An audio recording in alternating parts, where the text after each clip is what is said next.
At noon, we start our 4 games of unranked teams playing, but these all have national relevance. Every single one of these games has at least one team playing in it that is still eligible for the college football playoff. So at noon, we got Boston College, who's 4-1, traveling to Virginia, who's 3-1.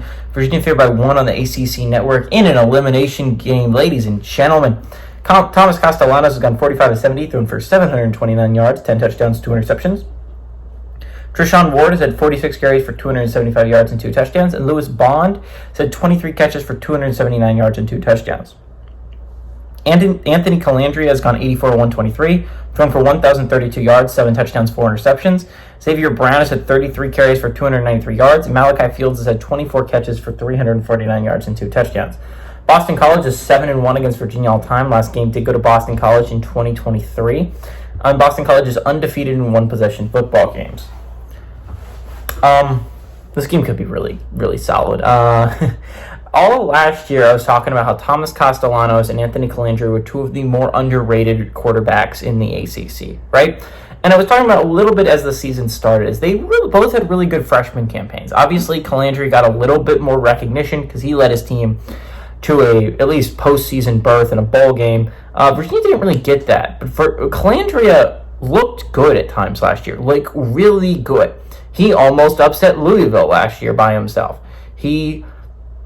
There were multiple games Virginia could have and should have won. The game against NC State proved, I think, how good of a quarterback Calandria can be. He just made dumb mistakes at times that ended up losing the NC State game, but he was able to bounce back from them, and he made really good decisions, and if he hadn't taken his helmet off, they might win that NC State game in overtime. The 2-point conversion play and the touchdown were both really, really impressive plays by Calandria, especially the 2-point conversion play. But Boston College is playing at a really high level right now. I understand Virginia's coming off a bye. They played Coastal Carolina the week before that. That was a big game for Virginia. But Boston College has looked really solid. Again, 4-1, only loss is on the road against a top 10 Missouri team that you actually played a pretty tight, close game with, is a good resume to have. And I think a win here, if you keep winning football games if you're BC, I think BC is arguably the 3rd or 4th best team in the ACC. I'll say it. Boston College has looked really, really good this year. This is not a Boston College team I would want to play. They are dangerous. Now, the only thing I'm worried about here is Castellanos healthy? Because last week they had to play without him, and they eked by Western Kentucky. And Western Kentucky is a good football team. I will not be giving anyone any crap for winning that football game, because that's a good football team, and you had to play them without your starting quarterback, and just finding a way to win is hard when you don't have your starting quarterback, let alone against a good football team like Western Kentucky.